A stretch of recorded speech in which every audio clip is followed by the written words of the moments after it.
Good afternoon, His Excellency Foreign Minister Ahmet Davutoglu, distinguished members of the Turkish Foreign Service, distinguished guests, ladies and gentlemen. We are here today for a keynote speech by Turkish Foreign Minister Ahmet Davutoglu. His speech is entitled Principles of Turkish Foreign Policy. The speech will be followed by a panel discussion and a Q&A session.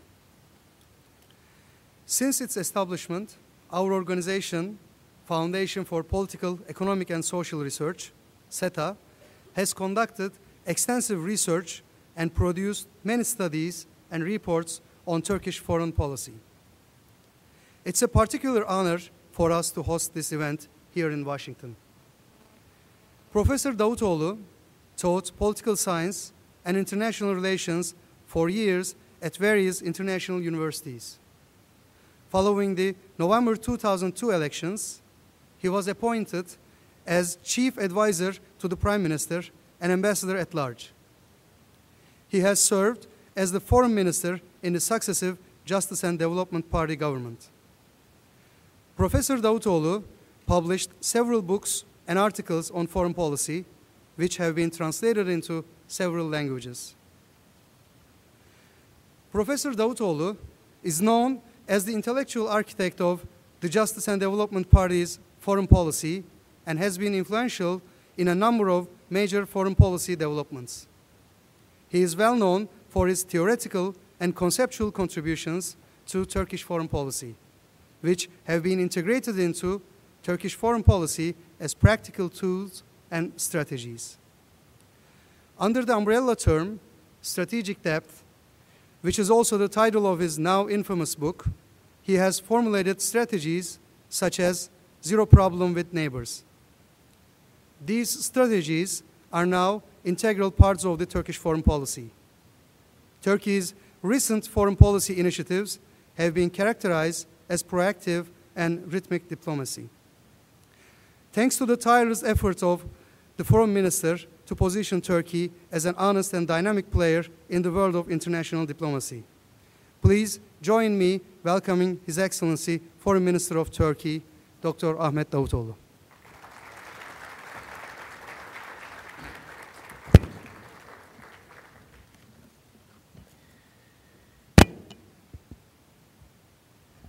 Dear participants, ladies and gentlemen, good afternoon. First of all, I would like to express my thanks to SETA for this opportunity, and at the same time, I congratulate SETA for this new start in Washington, D.C. Think tanks are very important, especially in Washington, to be a bridge between Turkish and American foreign policy makers, opinion makers. I hope that SETA will contribute to all these efforts. The title given to me was The Principles of Turkish Foreign Policy. Let me start with a semantic question of what means principles before going into details. Of course, the principles are the framework upon which you are implementing foreign policy. There might be two implications, two opposite positions. You may have no principles guiding your foreign policy. In each case, you may have different foreign policy priorities to be implemented, and therefore you don't declare any principle. Or you may have some principles which are very static, which will bind you. These are two extreme cases. If you do not refer to any principle, you will be free to implement different policies on different cases, but at the same time, you will not be giving a consistent framework of your foreign policy. This is one extreme.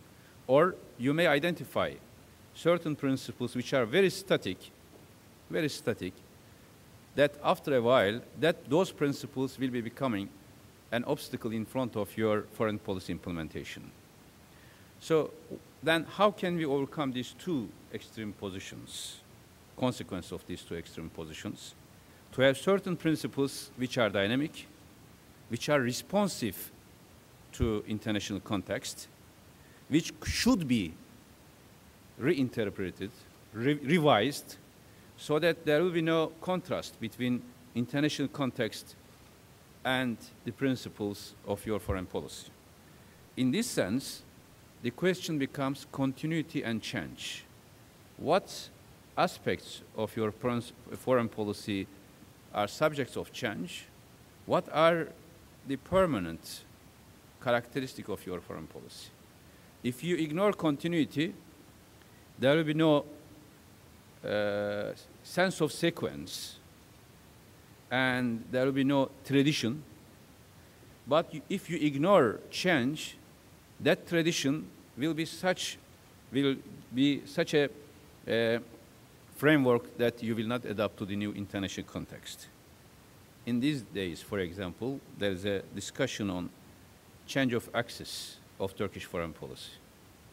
We have to approach this from this methodological perspective first. What is axis? What is change? In order to identify, is there a change of axis in Turkish foreign policy, first you have to identify axis. Or the question is, axis always permanent for all countries forever? For example, the previous American administration had a foreign policy based on certain conceptualization, axis of evil. If the new administration changed that concept, does it mean a shift of axis? If you define an axis of evil, it means you have another perception, axis of goodness or something positive. Now, in 1 year, did American foreign policy change the axis? Is there a shift in American foreign policy, or is there an adaptation to the new conditions? How can we identify the axis? This is the question. Then change. Which type of change could be interpreted as change of axis or change of the main focus of foreign policy, or which type of changes could be seen a change of adaptation to the new international environment? Those who have an ideological approach to Turkish foreign policy, they may identify you this way or the other way. Again, like the concept of neo-Ottomanism. No Turkish author, neither prime minister, nor president, nor former ministers of foreign affairs, nor me, or any any advisors of prime minister use this concept.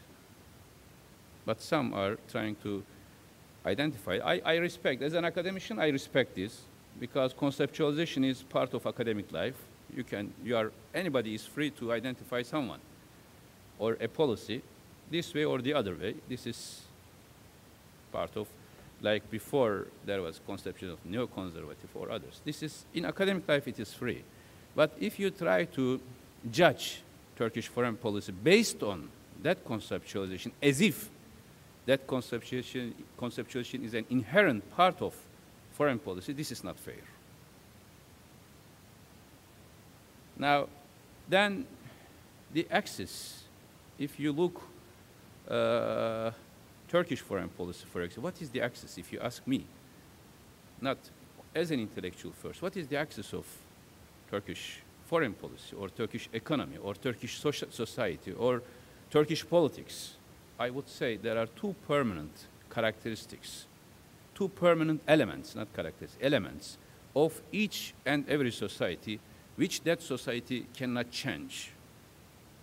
Only that could be the axis. These two are geography and history. A country can identify an axis only based on these two permanent elements. The others are variables. It may change. International environment may change. Today, 10 years ago, 20 years ago, 30 years ago, there was bipolar international system.